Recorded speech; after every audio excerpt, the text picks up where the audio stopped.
يا دكتور دلوقتي ايا كانت نوع الزرعه اللي انا زرعتها وجاي عشان اركب، ايه اللي هيحصل معايا بالظبط؟ قلت له يا محي اول حاجه كده صلي على النبي عليه الصلاه والسلام، اول ما هتجيلي بعد ما عدى شهرين ونص او شهر ايا كان نوع الزرعه هنعمل ايه؟ عندنا زرعه محطوطه جوه العظم مش شايفينها، اوكي؟ قال لي اوكي. هنقول له بنربط فيها، بنفتح فتحه صغنونه خالص وساعات مش بنفتح اصلا بتبقى باينه، حاجه بسيطه قوي. بنركب فيها حاجه اسمها هيلينج اباتمنت. يعني ايه هيلينج اباتمنت؟ دي حاجه بتركب فوق الزرعه علشان تخلي شكل اللثه اللي حوالين الزرعه، شكل الجنجفة عبارة عن كون أو قرطاس.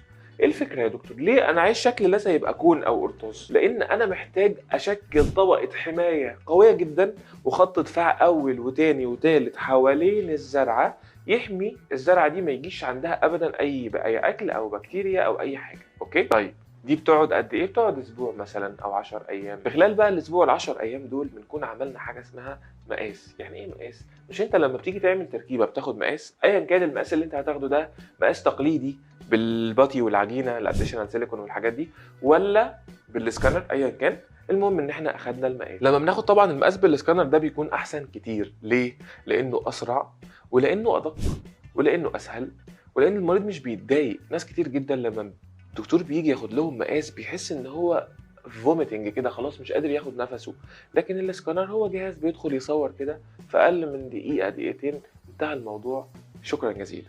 ف لكن ده مش معناه ابدا ان الدكتور لو عمل للمريض مقاس عادي تقليدي بالربر والباتي والحاجات كده معناها ان التركيبه هتبقى وحشه على الاطلاق نهائي. لكن لو السكانر موجود كاوبشن فهو اوبشن جميل واحسن بكتير كسهوله وكدقه اكتر وكل المميزات اللي قلناها. اوكي، اخدنا للبيشنت المقاس بتاع الكراون، وبعدين بنفك الهيلينج اباتمنت دي خلاص نركنها على جنب وبنربط او بنركب الكراون بتاعنا على الزرعه، وبيبدا البيشنت ياكل على الكراون اللي على الزرعه ده ويعيش حياته. خلاص انتهى كده الموضوع، خلص زراعه، الدنيا بقت جميله وزي الفل. بشوفه بقى بعد 6 شهور بعد سنه ما بشوفوش خالص. المهم ان احنا بنطمن ان الدنيا جميله من فتره للتانيه. في الاكزامينيشن العادي الريجولار اكزامينيشن اللي هو كل 6 شهور او كل سنه نعمل اكس راي ونطمن ان مفيش جيوب حوالين الكراون، مفيش اكل بيدخل كتير تحت او البيشنت مش بينظف كويس او اي مشاكل. نطمن ان اللثه اللي حوالين الكراون قافله من اول الزرعه، محاوطه الكراون كويس قوي وقافله عليه، عارف، عامله حزام امان حوالين الكراون،